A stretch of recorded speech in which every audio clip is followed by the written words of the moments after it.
Welcome, the anointed ones. Obsession is worship, in disguise, and some people have been building silent shrines to you for years without even realizing it. Let that sink in. You're not imagining it. You're not being paranoid. People really are watching you, and not just a casual glance here and there. No. We're talking scroll back 5 years on your Facebook kind of watching. The I know your favorite color but you've never met me kind of obsession. And here's the uncomfortable part. According to behavioral psychology, when admiration turns to fixation, the line between love and envy gets razor thin and dangerous. So why you? Why now? Because, chosen one, you were never meant to blend in.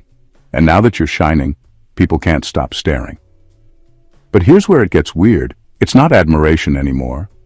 It's starting to look a little psychotic. Their fascination has gone from subtle to suspicious. From, wow, you're so inspiring, to, why are they showing up at your job pretending it's a coincidence? Some of them study your every move like it's a Netflix documentary, and you're the finale they can't wait to see fall or fly. And it's getting embarrassing, not for you, for them. You didn't ask for this spotlight, but guess what? You were born glowing in the dark. And when you glow, the moths don't ask for permission. They just show up, uninvited, with popcorn and screenshots. Today we're going to break it all the way down. Buckle up. This one's going to be part therapy, part truth bomb, and part, did they really just say that? Let's get into it. Because at this point it's not even flattery. It's a public spectacle. Number 1. They're not watching you because they admire you. They're watching you because you represent everything they failed to become. They're not watching you because they admire you. They're watching you because you represent everything they failed to become. That's the brutal truth behind the stares, the constant checking of your pages, the silent lurking in the background. To them, you've become a living, breathing reminder of what they could have been, but weren't brave enough to become. And that's hard to swallow when you've spent your entire life trying to fit into boxes, play it safe, and make others comfortable. There's something about you that bothers their spirit. Not because you're doing anything wrong, but because your existence exposes what they refuse to do right. You didn't just survive. You kept evolving. You kept speaking truth. You didn't fold under pressure, and that alone makes you dangerous to people who live in denial. You chose healing over hiding, purpose over people-pleasing, growth over gossip, and now they're stuck watching someone walk the path they were too afraid to even consider. This is why they can't stop watching you, not because you're flashy or loud, but because your quiet success is deafening to people who are still stuck in cycles. You're not just someone from their past. You're the version of themselves they betrayed when they chose fear, comfort, or validation over transformation. So every time they see you doing well, it's not just you doing well. It's a trigger. It's a reminder of how far they haven't come. And that obsession, it's not admiration dressed up in curiosity. It's envy wearing a mask. You became the living proof that it was possible, that it could be done, that greatness doesn't require permission. That's the part they can't handle. Because if you, someone they know, someone who started from the same place, could rise out of the chaos, then what's their excuse? Now they're watching from the sidelines, pretending not to care while dissecting your every move. But the truth is loud. They're not obsessed with you. They're haunted by their own potential. Potential that saw your light and realized it dimmed itself on purpose. And every time you shine, it stings a little more. That's not admiration, that's unhealed regret dressed up as curiosity, and it's starting to show. Number 2, they study you like a lab experiment, hoping to find your flaw. Not because they care, but because your purity threatens their entire identity. They study you like you're a case file, not a person. They're not observing you with respect, they're dissecting you. Watching closely, silently, constantly, hoping to catch you slip. They need a flaw. Not because they care, but because the idea of you actually being real, being exactly what you present, is too much for them to handle. Your life, your walk, your energy, it doesn't make sense to them. And instead of asking questions from a place of humility, they investigate you like you're hiding something. They want you to mess up. They need you to. Because if you don't, then they'll have to face the truth they've been running from. That you really are different. That your strength is real.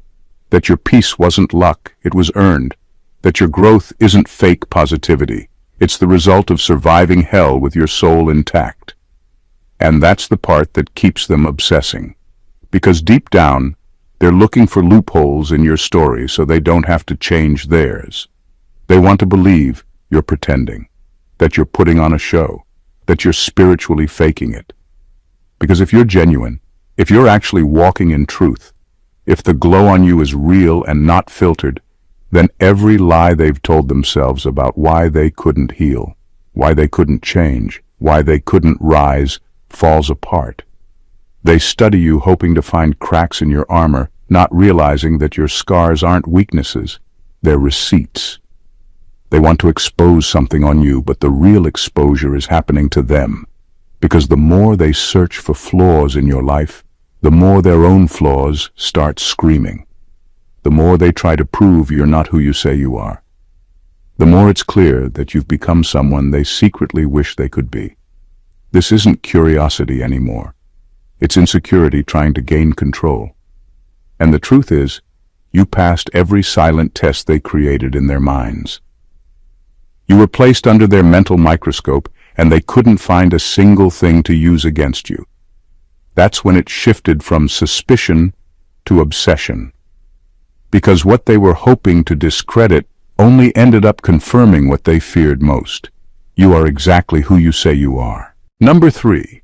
They want to be you, but they don't want to do what you did to become you. That contradiction fuels a dangerous obsession. They want to be you, but they don't want your process. That's the root of the obsession, right there. They like the final product. You being confident, grounded, self-aware, respected. But they want to skip everything that made you that way. They see the glow, but they don't want the ashes it rose from. They see your strength, but they want nothing to do with the loneliness, the heartbreak, the spiritual warfare, the betrayal, or the nights you cried yourself back to life. They want your light without your darkness. But here's the twist. Your power didn't come from being liked. It came from being broken and rebuilt in silence. They didn't witness the nights you fought battles in your own mind, how you had to unlearn survival, how you kept showing up for life when life didn't show up for you. That kind of growth costs something, and they're not willing to pay that price. So now, their obsession isn't coming from a place of respect, it's coming from entitlement. They believe they should have what you have, without realizing that who you are now was born through spiritual fire. That obsession turns bitter when they realize they can't download your depth. They can copy your phrases, your aesthetic, your energy, but they still can't be you. Because you didn't become who you are by imitating anyone. You had to bleed for your clarity. You had to lose things that broke your heart, but freed your soul. They want the fruit, but not the roots. And when they realize they can't just become you by watching you or mimicking you, it drives them mad. They didn't expect your life to carry this much weight. They thought they could just steal the style and skip the suffering, but essence can't be faked. And when they realize your strength came from actually surviving things they would have folded under, it shifts into obsession. Not because they don't like you, but because they know they didn't do the work. So now they circle your life like vultures, hoping something crumbles. Not because they hate you, but because your existence proves they had a choice, and they chose comfort. And that truth is eating them alive. Number 4. You are proof that ancestral curses can be broken, and that terrifies people who are still playing victim to theirs. You are walking, breathing proof that generational chains don't have to be permanent. That's what makes you dangerous. You didn't just change your life, you interrupted a pattern that was never meant to survive another generation. While others inherited dysfunction and passed it on without question, you stood in the middle of the storm and said, "This ends with me." And that decision alone, that spiritual rebellion, made you a problem. In rooms where silence and suffering were normalized. People aren't just curious about you.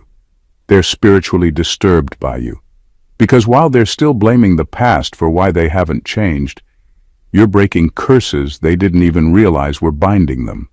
You didn't just heal yourself, you started healing forward and backward, reaching into your family line, waking up buried potential, and shaking ancestral trauma out of its hiding place. That kind of power makes people uncomfortable, especially those who benefit from the cycle staying broken. Your life has exposed a truth many don't want to face, that the pain they're sitting in isn't destiny, it's a decision. You chose to confront it, they chose to repeat it, and now your very existence feels like judgment to them. You didn't preach, you didn't shame, you just changed, and that's what makes it worse, because it means they could have too. So now, their interest in you isn't just personal, it's spiritual. You're activating things in people that they've spent decades avoiding. Your transformation shines a spotlight on their avoidance, their excuses, their loyalty to dysfunction. You didn't just break out, you declared war on everything that tried to make you small, submissive, or stuck. And now, people who used to feel superior are quietly threatened by how far you've risen without their approval. They're watching, but not in admiration. This is spiritual warfare, camouflaged as curiosity. Your glow is a weapon, your peace is disruptive, your growth is violent to every generational curse still trying to survive through others. You're not just different, you're a living revolution. And the bloodline you're changing has started a ripple that will haunt those who stayed comfortable in the curse you dared to break. Number 5. They mock what they don't understand because admitting your transformation is real would mean their life has been a lie. They don't mock you because you're wrong. They mock you because you make them uncomfortable. The way you've changed, the depth you carry, the clarity in your eyes, it doesn't match the version of you they remember. And instead of evolving themselves, they'd rather invalidate your growth so they don't have to feel small in its presence. That's not honesty. That's avoidance. They throw around words like weird, too deep, fake woke, or doing too much because it's easier than admitting they don't have the discipline, courage, or desire to change. Your transformation exposes how much they've chosen stagnation and called it personality. You challenge them in a way that can't be laughed off. Your presence makes them feel their own lack of movement, and it eats at them. You didn't become arrogant, you became aware. And that awareness shifted your energy in a way they can't categorize or control. It's not that they think you're fake, it's that if they acknowledged your authenticity, they'd have to question the illusion they've been living in. You're living proof that healing is real, that consciousness is possible, that self-mastery isn't just for monks or mystics, it's for anyone willing to face themselves. And that's too much for people who've spent years avoiding their own reflection. Your truth is a mirror, and mirrors are confrontational. They'd rather break the mirror than see what's really there. That's why they talk behind your back, label you, try to shrink you down to the version of yourself that made them comfortable. Because the current version of you, whole, awakened, sovereign, is something they can't laugh away. They didn't expect you to go this deep. They didn't expect you to break free, not just from people, but from the programming. And now that you have, they don't know what to do with you, so they mock, because mocking is safer than admitting they've wasted time. It's easier than confronting the possibility that they, too, could have done the work, but didn't. You didn't offend them, you just reminded them of the work they're still avoiding. And that's why they whisper when you walk in. Not because you're a threat, but because your existence is a challenge their soul isn't ready to face. Number 6. You became the forbidden subject in rooms where your name used to be the main topic. That silence isn't peace, it's obsession turning inward. Your name used to echo in every room you left. They used to bring you up for fun, for gossip, for comparison. You were the favorite subject, until your growth made it dangerous to speak your name out loud. Now, you've become the thing no one wants to admit they still think about. The silence isn't respect, it's tension, it's obsession learning how to hide itself. They're still watching, still wondering, still collecting pieces of your life like evidence, but they've gotten smarter about it. The comments are quieter, the questions are indirect, the conversations are coded, because to mention you now would require them to admit what they really feel, and that's not something they're ready to face. They can't openly admire you, and they can't openly attack you anymore either. So they whisper. They stalk from a distance. They follow your moves like a ritual, dissecting your posts, your words, your glow, but pretending they've moved on. This isn't closure. This is obsession going underground, and now it's more strategic than ever. They're not shouting your name in envy anymore because your evolution made that dangerous. Speaking on you now exposes their bitterness, their jealousy, their fixation.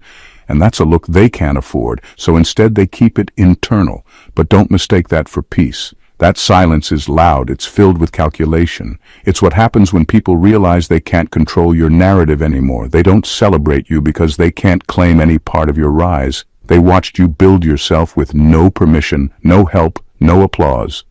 And that eats at them. Because now, every mention of your name reminds them that you did what they didn't believe was possible. You became someone they can't reach, can't manipulate, can't label, so they stop speaking your name, but they never stop thinking it. You live rent-free in places that now pretend you don't exist. But the obsession never left, it just learned how to disguise itself. The silence? It's not over. It's the calm between chapters. Because obsession doesn't disappear when it loses power. It gets quiet, and it watches. Number 7. They didn't expect you to survive, let alone shine. Now they're addicted to watching the life they tried to berry blossom without their permission. They were counting on your silence, on your downfall, on your disappearance. Some of them didn't just hope you'd break. They put energy into making sure you did. They played roles in your pain, pushed buttons to trigger you, gossiped in corners to stain your name. They threw dirt on your name thinking it would bury you, never realizing it would just become the soil that helped you grow. They didn't just want you to lose, they needed you to, because your potential threatened their comfort. Your light exposed their shadows. So when you started rising, healing, and transforming instead of folding, it threw their whole worldview into chaos. They didn't expect you to recover, let alone evolve. But now, here you are, not just surviving, but glowing, thriving, speaking truth, and moving in power. And that is driving them mad in silence. They're not just watching because they're curious. They're watching because they're unraveling. It's a slow, painful realization that their efforts to destroy you failed. And not only failed, but backfired. The very pain they thought would break you actually built you. That's a kind of resilience they don't understand. They underestimated you, and now they're stuck watching a version of you that didn't ask for revenge, just chose resurrection. Every win you post, every peace-filled photo, every boundary you set, every ounce of joy you exude, it's like a reminder that the storm they sent your way didn't do what it was supposed to. You healed louder than they ever hurt you. And now they're hooked, obsessively watching a life unfold that proves their narrative about you was a lie. They can't look away because what they're witnessing is a miracle they never approved. You're blossoming without their apology, glowing without their validation, and succeeding in a life they tried to sabotage. That kind of comeback is spiritual warfare. It's divine. And it's why their obsession is no longer subtle. It's a symptom of losing control over a story they thought they were writing. But the pen is in your hand now. And they're just spectators in a movie where the person they tried to break became the main character. Number 8. You don't remind them of you. You remind them of who they were supposed to be before they sold out. It's not really about you. It's about what you represent. You walk into a room and stir something in people they thought was long dead. You don't just carry confidence. You carry the version of themselves they abandoned.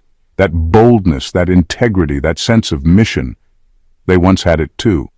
But somewhere along the line, they traded it in for acceptance, safety, and surface-level validation. And now you've become the living reminder of everything they could have been if they had stayed true. That's what haunts them. It's easy for them to pretend they don't like you, that you're too much, too intense, too idealistic. But deep down, they know you didn't get here by accident. You made hard choices. You lost people. You faced isolation. You walked away from fake comfort to find real peace, and they didn't.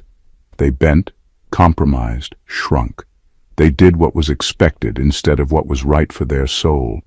And now they're sitting in a life they settled for, watching you live the one they once dreamed of. Their obsession is grief in disguise. They're mourning the self they killed to fit in. And every time you speak, breathe, create, or show up unapologetically, it presses on the bruises they've hidden under performance and routine. You're not just existing, you're reviving something. your spiritual CPR. You breathe life into dormant dreams. You wake up inner wars they thought they'd already lost. And that's not easy for them to be around. You didn't trigger their jealousy, you triggered their conscience. Your freedom puts pressure on their excuses. Your courage exposes their compromises. It's not about envy of your success or your glow. It's about mourning the voice inside them they ignored to stay comfortable. And now, you've become a mirror they can't escape. They stare, not because they're fascinated by you, but because you make them remember what they could have been if they didn't give up the fight. You're not just someone they watch. You're someone they feel, and that feeling, that's regret, disguised as obsession. Number 9. The obsession gets louder when they realize they can't imitate your essence, because it's not performance, it's frequency. At first, they thought they could replicate it. They studied you like a formula, how you move, speak, carry yourself. They thought if they just dressed like you, talked like you, posted like you, they could be like you. But over time, they realized something unsettling. Your power isn't in what you do, it's in what you are. It's in your frequency. And no matter how much they mimic the external, they can't manufacture the internal. That's when the obsession turns ugly. Because essence isn't a costume, it's alignment. You didn't just wake up one day glowing, you paid for this frequency in silence, in heartbreak, in radical honesty. You tuned yourself through spiritual warfare and self-confrontation. Your peace was earned, your intuition was sharpened. Your glow is energetic, not aesthetic. And that's the part they can't replicate, no matter how close they stand to you. They can copy your captions, echo your language, even steal your spiritual vocabulary, but it lands flat when it comes from them, because people can feel the difference between someone who talks from a script and someone who speaks from the soul. They can sense when a person is embodying truth versus performing it, and that's where your essence breaks the imitation game wide open. You're not just different, you're coded differently.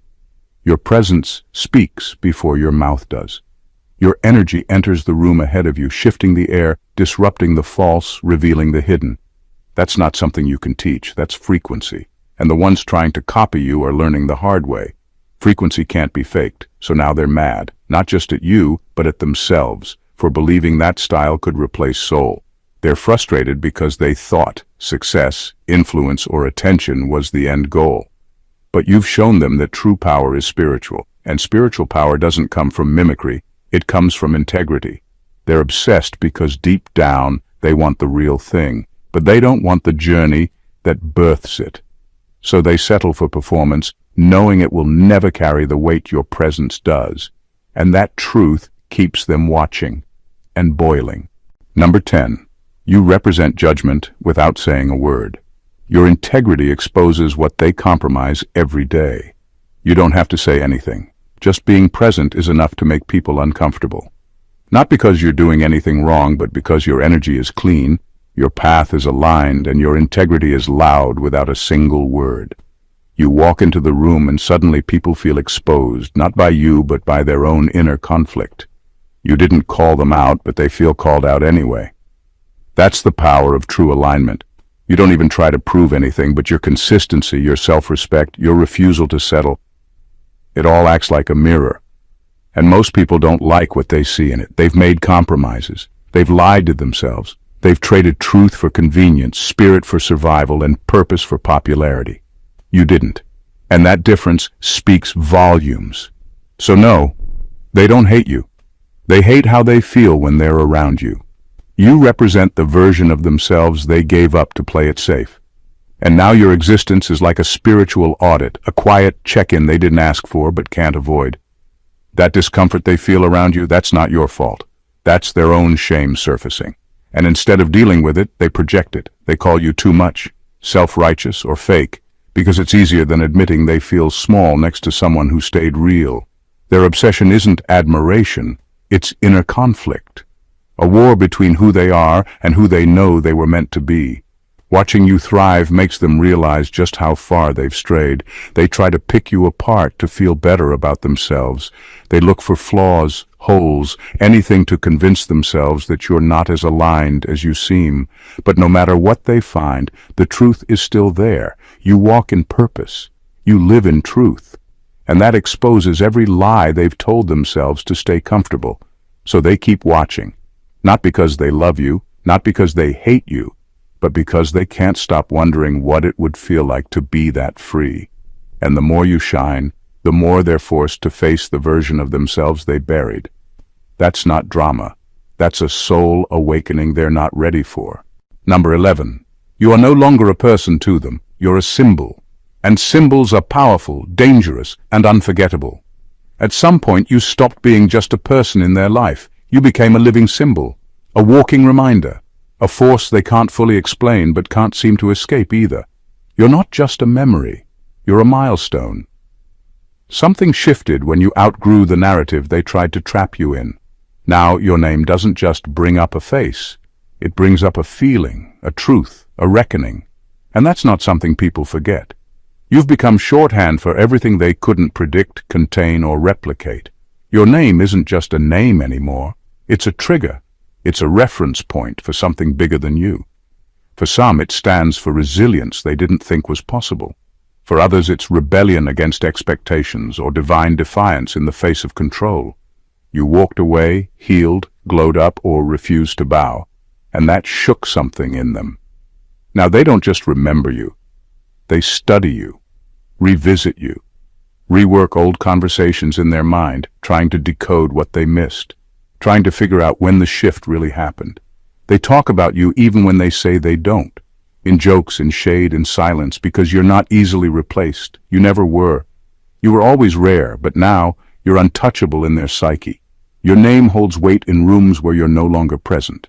And it lingers, because deep down, they know they witnessed something sacred, something real, and they mishandled it. That's why the obsession won't fade. Because you weren't trying to be unforgettable. You were just trying to survive. You were just being you. But the way you broke molds, refused to shrink, and lived your truth, that left a mark. They don't miss you like they'd miss a regular person. They miss what your presence made them feel. They miss the fire you sparked, even if it scared them. You've become a symbol of something rare and inconvenient, truth in human form. And symbols, they haunt, they provoke, they endure. You're unforgettable not because you forced them to remember, but because your existence carved itself into their story. And no matter how much they try to pretend they've moved on, your name still echoes where it matters most, in their conscience. Number 12. The way they watch you says more about their emptiness than your presence. You're their secret idol and public enemy. They watch you more than they admit, and not casually either. It's with intensity, calculation, and a strange kind of hunger they don't even understand themselves. They monitor your posts, dissect your words, study your glow. And it's not because they hate you, though that's the story they'll tell. It's because deep down you've become the blueprint for a version of themselves they don't know how to reach. You've got something they can't buy, fake, or force. Peace that wasn't given, it was earned. Confidence that's not loud, but undeniable. Grace under pressure. Wisdom that doesn't need applause to be valid. You don't just survive, you embody truth. And that eats at them because they crave it, desperately. But instead of learning from you, they turn your light into a threat. Because to admire you publicly would mean surrendering ego, and their pride won't let them do that. So now they live in contradiction. Behind closed doors, they mimic your style, quote your words, even shift their values based on your influence. But in public, they must distance themselves, roll their eyes, mock you, minimize what you carry, because in their world, giving you credit feels like defeat. You're a walking contradiction to everything they pretend to stand for. And still, they can't look away. This is where obsession is born. Not from pure admiration and not from outright hate, but from the space in between. That tension between envy and reverence. They want to be like you, but they resent that they aren't. They long for your essence, but they're too bitter to admit it. So they circle your life like a satellite, always near, never brave enough to land. You became their secret idol and public enemy all at once. The person they dismiss to others but study in silence. They can't stop watching because something in you exposes something in them. And that internal tug of war is slowly unraveling them. Obsession at its core is when someone is haunted by what they could have been if they had your courage. And that's exactly what you trigger without even trying. Number 13. Your resilience disrupted the natural order of control. Now they're obsessed with reclaiming the power they lost when you stood up. They had a role written for you. Quiet, broken, dependent, predictable. You were supposed to play along. That was the unspoken contract. They'd tolerate you as long as you stayed in your assigned box. As long as you didn't rise above the ceiling they built for you. But then you did the one thing they weren't prepared for. You refused to stay small. You didn't fold like they expected. You didn't crumble under pressure. You got back up. You healed in ways that confused them. You stopped apologizing for being powerful. You spoke the truth they tried to silence. And that single act, standing up, shattered their sense of control because your power was never just yours. It disrupted the system they were feeding from. It reminded them they never had real power to begin with, only borrowed dominance rooted in your submission. Now they're obsessed, but not in awe and not out of respect. It's a surveillance kind of obsession, a scheming kind. They watch you, hoping to find your weak spot.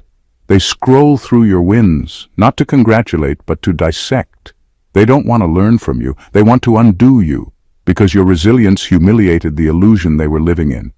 They thought they were the authority in your life. Now, they're scrambling to regain control over a situation that slipped from their fingers the moment you stopped asking for permission. Your healing wasn't just personal, it was revolutionary. It exposed how many people were feeding off your silence, your pain, your willingness to play small. You walked away and they lost access. Now all they can do is watch and plot. They can't stop checking in on you, because deep down they're trying to calculate if they still have a chance at influence. But the truth is, they don't. That grip is broken. And nothing terrifies a control-driven person more than someone who no longer fears them. That's why their obsession is getting darker. It's not just curiosity, it's desperation. You reclaimed your narrative, and now you're untouchable. They're not just stalking you for entertainment. They're watching to figure out how you slipped through their hands. But what they don't realize is, once you awaken, once you reclaim yourself, there is no going back, and they'll never have that kind of power over you again. Number 14. Their obsession is getting embarrassing because it's turning into mimicry, and mimicry always reveals who the true leader is. What started as mockery is now turned into imitation, and the shift is loud. The very people who once rolled their eyes at your authenticity are now echoing your every move. They used to call you too much, too different, doing the most. But now, they're studying you like a manual, copying your tone, your style, your phrases. They thought they were mocking a moment, but you were birthing a movement. And now they're trailing behind, hoping no one notices who led first. But people are noticing. You didn't ask to be followed. You didn't try to be the blueprint. You were just being real, consistent, aligned, and that's what made you magnetic. You spoke from the soul before it was trending. You walked in integrity before it was profitable. You embodied truths they were too scared to claim.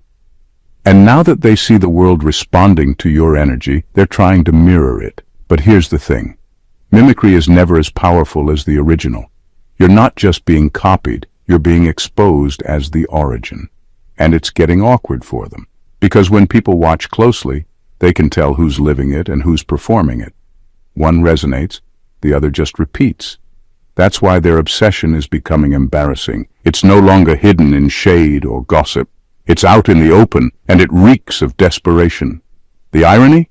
They didn't believe in you when it counted. They dismissed you when you were planting. But now that you're in bloom, they're scrambling to sow your seeds in their own soil. And it's not working. Because essence can't be borrowed. Energy isn't transferable through mimicry. The frequency you operate on can't be duplicated with style alone. And the world is watching. Not just your glow-up, but their confusion. People see who's original and who's echoing. They see who paid the price in private and who's just performing for applause. So while they're busy copying, the truth is being revealed. The one who sets the tone, the one they once laughed at, is the one they're now trying to become. And that speaks louder than anything they ever said about you. In the end, this obsession with you has never truly been about you. It's been about everything you represent. You became the line they couldn't cross, the light they couldn't dim, the truth they couldn't silence. And when people can't control or contain something, their last resort is to obsess over it. Not with love, not even always with hate, but with a raw, confused mix of envy, admiration, resentment, and unhealed pain. Your evolution disrupted the stories they told themselves. Your growth made their stagnation impossible to ignore. You challenged their comfort zones by living your truth unapologetically. You didn't ask for attention, you asked for freedom, and when you claimed it, everything shifted. Now they're caught in a spiritual tug-of-war, fascinated by your strength, yet terrified by what it reveals in them. They wanted you to stay broken so they could feel whole. They needed you to stay beneath them so their illusion of power could survive. But you rose. And not just physically, you rose spiritually, mentally, emotionally. You stopped showing up as a version of yourself designed to be digestible to people who refused to grow. And that decision turned you from a person into a symbol. You're now the reference point for what it means to break cycles, to stand alone with dignity, to speak truth in a world addicted to masks. You didn't conform, and so they copied. You didn't beg, and so they schemed. You didn't collapse, and so they obsessed, because your resilience reminded them of every part of themselves they abandoned. And your energy proved that authenticity isn't just powerful, it's untouchable. Let them talk. Let them mimic. Let them wrestle with the contradictions they created. Your job was never to make them understand you. It was to become you, fully, fearlessly, and without apology. And that's exactly what you did. So while their obsession grows louder and more desperate, your life becomes even more sacred, even more aligned, even more unstoppable. They watched you thinking you'd fold. Instead, you flourished. And now, whether they admit it or not, they're not just witnessing a transformation, they're watching a legacy in motion. You didn't just survive them, you outgrew them. And now, they can't stop watching. If this message hit deep, if it spoke the truth you felt but couldn't put into words, then don't just keep it to yourself. There are other chosen ones out there who need this confirmation. They need to know they're not alone. So take a moment, like this video so the algorithm knows it's worth spreading. Comment below, and let me know what part shook your soul the most. Your words could be exactly what someone else needs to see today. And if you haven't already, subscribe. This space is not just content, it's confirmation. It's protection, it's perspective, and it's spiritual power in motion. Turn on your notifications so you don't miss a single drop of truth, because around here, we don't do surface talk, we go soul deep. And most importantly, share this with someone who's being watched, misunderstood, or silently rising. They might not say it, but they need to hear this. You never know whose spirit you'll ignite with a simple click. You're not just supporting a video, you're amplifying a movement. Let's wake up the ones who were never meant to stay asleep. God bless you.